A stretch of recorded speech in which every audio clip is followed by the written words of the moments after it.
Hey you guys, welcome back to Southern Latitudes. I'm Robin and we're not in the garden today. In fact, we're in Jack's hangar and there's this gorgeous long work table bench and I thought I would bring all of my seeds here.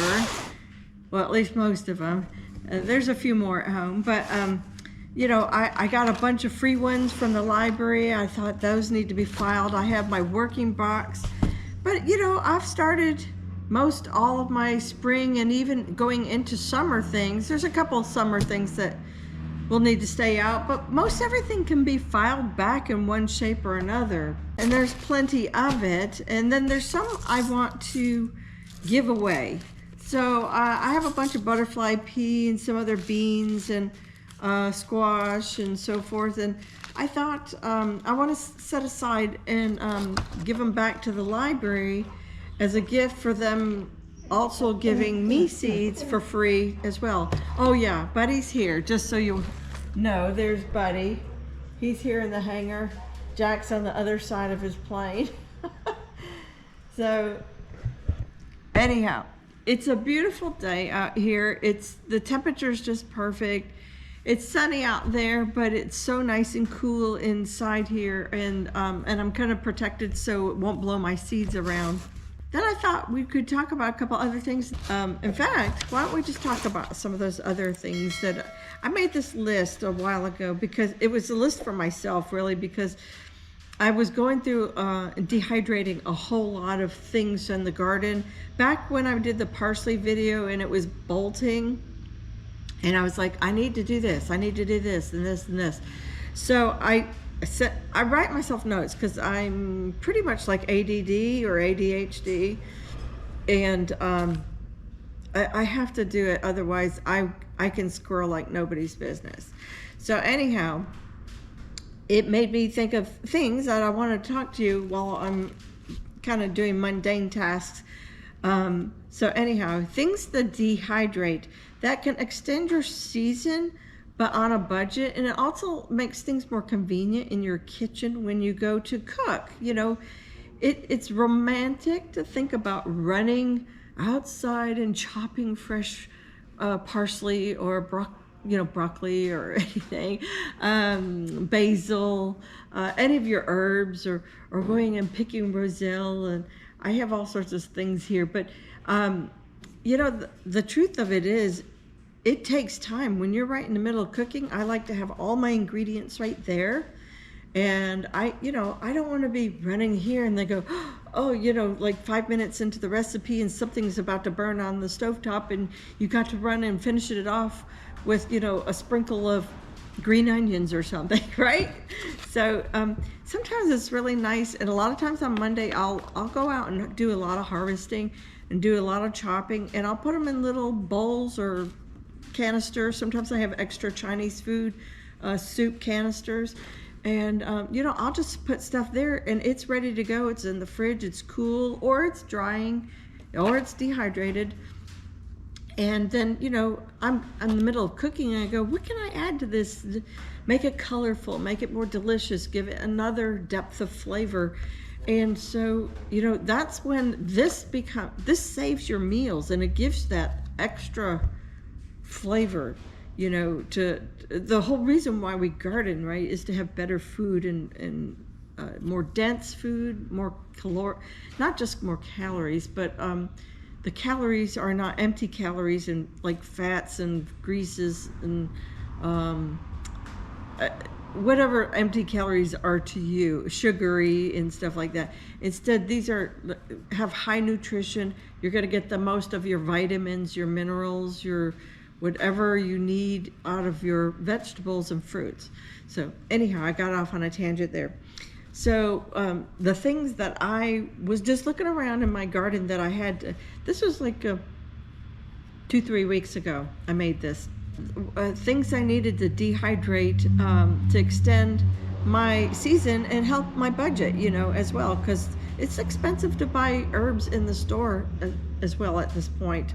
Some of these herbs are going up, and then they're also not very pure, if you will. You're not really sure what they're doing. I don't know that they do this, but in my mind, in my thoughts, I always say that it's like they sweep the floor and put the dirt in with the with the herbs. I don't know what goes into some of these things.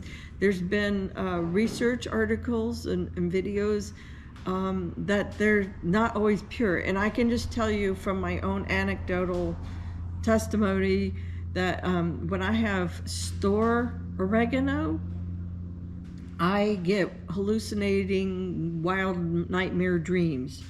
I mean, it was crazy. And it was so much that, you know, a lot of my friends and family all knew this about, like, don't give her oregano. But ever since I've had oregano in my garden, and I have it in the food forest. I did a whole video on it. I haven't had one problem with real oregano. So out of my own yard that's been dehydrated or fresh. So makes me wonder what was in the store brands. So, and it wasn't linked to one particular brand, because sometimes I'd go to a restaurant with dehydrated oregano and I would get it that way as well. So anyhow, in my garden, I like to dehydrate the basil, and we made a five blend Italian spice seasoning. I dehydrated the parsley. Cilantro is something new. Now, I thought cilantro might not stay true to taste, but actually I'm finding it not too bad. And then I also had about a half gallon of cilantro freeze-dried, thanks to my friend. So it's actually really delicious and just about the same. And since we can only grow cilantro in winter in Florida, you know, it doesn't hold well in the heat. So right now I'm collecting seeds. They're flowering, and I'll save the seeds. But then we're kind of done. And so it's nice to have this already on the shelf, because my avocados are coming later. You know, there's other dishes, the Mexican food with the onions and the tomatoes and the peppers growing in the garden. I'm gonna want cilantro, but it's not in season at that time. So celery leaves. Y'all, if you're not saving your celery leaves, if you're not growing celery, you're missing out. Because we can grow celery for about 9 months of the year in Florida. And then the leaves are so great for seasoning your soups. I like a little celery in with my tuna fish sandwiches. So that's just me, but I love it. And then roselle. So we're coming up on roselle season. We'll start or starts. They'll grow all year long. Usually by October, we're harvesting calyxes, and then I'll be dehydrating those. And I think that's like God's perfect vitamin C through the winter, because you know, you don't get your oranges and other things with vitamin C until January. And then if you have a Barbados cherry tree, you get your vitamin C through summer. And so roselle kind of carries you over. So one of the next things, number 6, that I've been doing is, as I get in my lemons and my limes, I've been taking the zest off of them before I actually squeeze and use the juice. And I've been dehydrating that. And that's really awesome, because it gives a little pop to certain dishes, you know, or even desserts. You know, key lime pie, you might have a lemon cookie or something like that. So I've actually been, I'm building quite a little library of dehydration jars and stuff. They're all the same size. I don't know, library's not right, but like a pantry. Sage is really good, and sage grows very well in Central Florida and up really. And so I don't use very much, usually just around the holidays. So I just grow enough for the year, chop it all up, dehydrate it, and then we're done with it. And if the plant dies, the plant dies. If it survives, it survives. But it's kind of nice that it's then officially over and in the pantry, and I just go pull it out when I want. Now, I'm kind of new to stevia. This is my second or third season growing stevia, and I've been dehydrating all the leaves for that. And I haven't made any tinctures, but that would be my goal, like this year. So I have put stevia, the dried leaves, in with my like roselle and spearmint, and made, you know, a little bit sweeter flavor with that. So, you know, anything we can do to cut down on sugar is great. And which leads me to spearmint. I saved a lot of spearmint last year, and I fell in love with spearmint tea. I'm trying to back off a little on sodas, and I'm not going to say I'll never do soda, because I do love my Dr. Pepper, but and occasionally ginger ale and things like that. But wow, spearmint tea is it's really good for you, and it's good tasting. I've been saving back anise hyssop. So that has a lot of, you can do tea. There's all sorts of medicinals, but I've been dehydrating a lot of that too for when I need it, and it's not in season. It's just now at my house putting on, I usually start at late fall, but it doesn't put its growth on until after the cold season. It gets that like cold, whatever that makes it want to, cold stratification. And then now it's growing, and I notice it's just looking like it's about to put on blooms. And it'll bloom really great for the next few months. But then it's kind of over. So, you got to dehydrate it while it's in season. Bananas. I always dehydrate my extra bananas. I give away a lot too. But we have found, like, especially when the grandkids come over every Sunday, we're in and out of that jar because it's a healthy snack, and it's sort of sweet, and it's something. My grandkids really love real food. They don't like a lot of processed food. And so this is a treat for them, and it's for us too. And sort of guilt-free, if you will. Papayas, that's the other thing we dehydrate a lot. So, I may just get one papaya here, one there, and I do save a lot for breakfast. And I put it in my oatmeal, or I just eat it fresh, kind of like you would a cantaloupe. But we dehydrated it, and it concentrates the flavor, so it's even sweeter.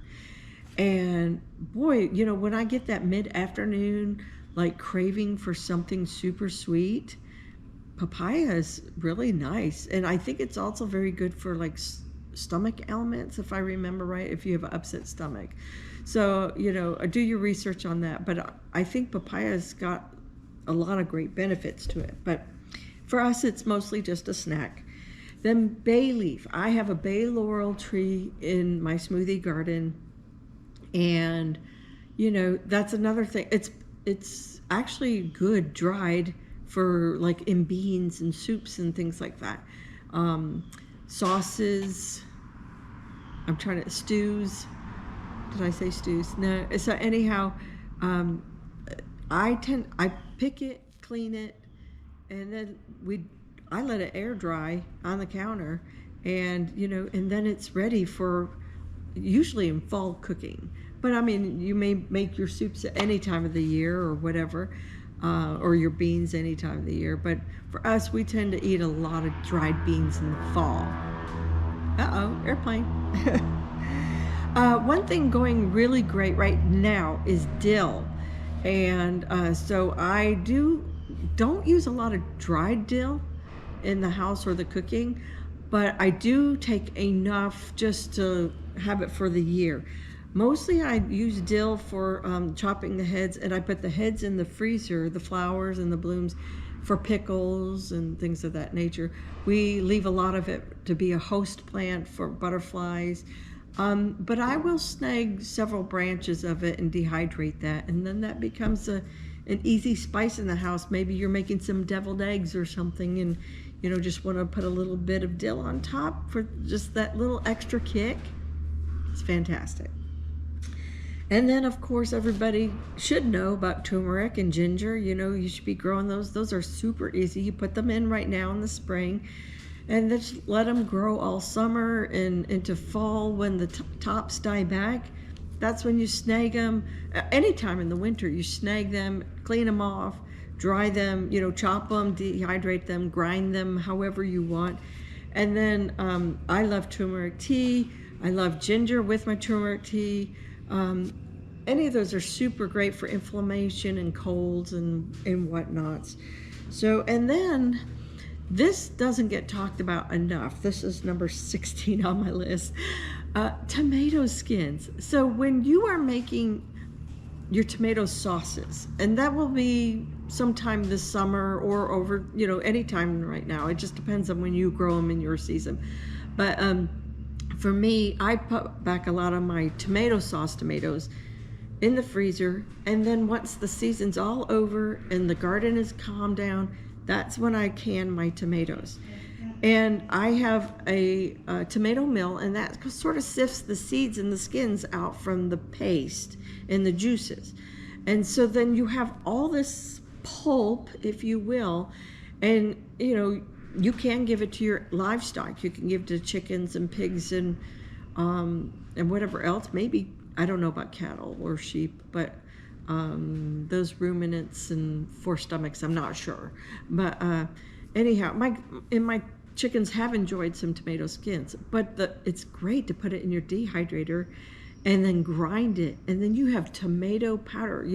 So there's a lot of emphasis in cooking on tomato paste, but I find sometimes just a scoop or two of powder in things will just bring your dishes, your soups, your sauces kind of alive, and it's sort of in the background for flavor, but it's there, and it doesn't get talked about a lot because there's none of it in the store. There's no market for it, so it never makes it into a cooking show or anything, but it's a really good resource for you to keep out of your own home garden, and then makes your food that much more delicious, and there's nothing wrong with it. So, you would be wasting a really valuable and flavorful item for your pantry in your cooking.